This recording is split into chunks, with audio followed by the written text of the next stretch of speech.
তোমাদের আহ্বান করেছি বলে এইভাবে তো দেবী ভক্তের অতিথির সামনে তোমরা আমায় অপমান করলে।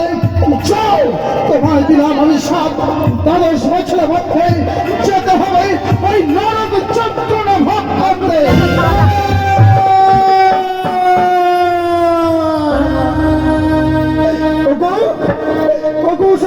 শুনেছো দেবরাজ ইন্দ্র আমাদেরকে অভিশাপ দিয়েছে, আমাদেরকে নাকি 10টি বৎসরের জন্য ওই মর্তধামে চলে যেতে হবে। ওগো চলো না, 2 চরণ ধরে আমরা ক্ষমা চাইবো, দেবরাজ নিশ্চয়ই আমাদেরকে ক্ষমা করে দেবে। দেবরাজ একটিবারের জন্য আপনি আমাদেরকে ক্ষমা করে দিন না। কোনো ক্ষমার যোগ্য নাও তোমরা আমার কাছে, নিমিষের মধ্যে তোমরা আমার কাছে তুচ্ছ তাচ্ছিল্য হয়ে গেছো। তো বলি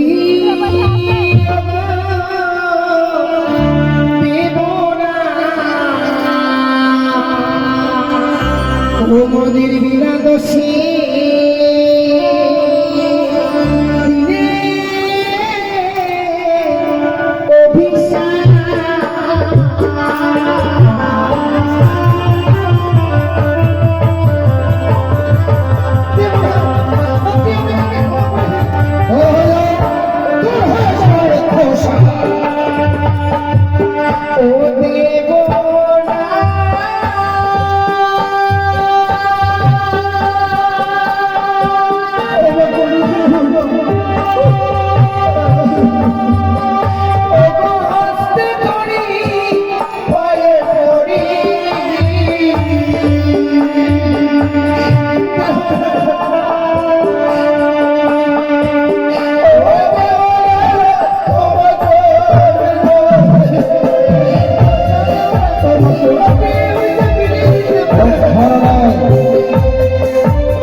আমাদের কেঁদে আর কোনো লাভ নেই।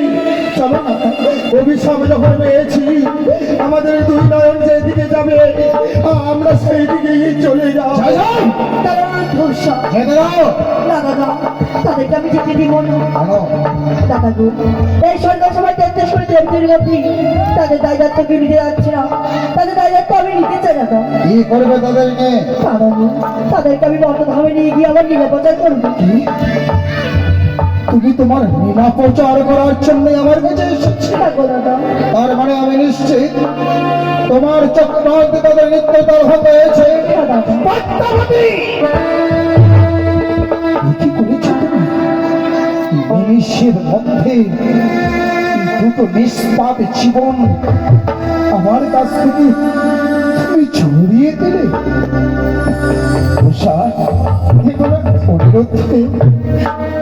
বিশ্বাস করো তোমরা, আমি যে পদ্মাবতীর ছলনার দাস হব এ আমি কখনো পরিকল্পনা করতে পারিনি। কিন্তু শুনেছ, পদ্মাবতী নীলাস ধরে নেমেছে, নীলা প্রচার করার জন্য এসেছে। সে একটা দেবী, আর দেবী হয়ে মানবের সঙ্গে রয়েছে রণক্ষেত্রে। রণ করতে হলে অস্ত্রের প্রয়োজন হয়। সে পদ্মাবতী আজ অস্ত্রহীন বলে এসেছি আমার কাছে। পদ্মাবতী, তোমার রণক্ষেত্রে মাঠে অস্ত্র রূপে দিলাম আমার একমাত্র উষাকে।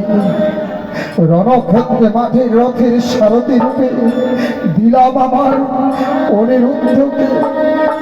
12 বছরের মধ্যে আমার অনিরুদ্ধ উষাকে নিয়ে তুমি হবে সমাজের সপূজিতা। করবে তুমি তোমার লীলা প্রচার। গিয়ে নিয়ে যাবে আমার অনুরোধ কেন্দ্র সবাই। বেশ না। চলো বোন, শেষবারের মতো দেবরাজের কাছ থেকে আমরা বিদায় নিয়ে নিই। বিদায় দেবরাজ। বিদায় দেবরাজ।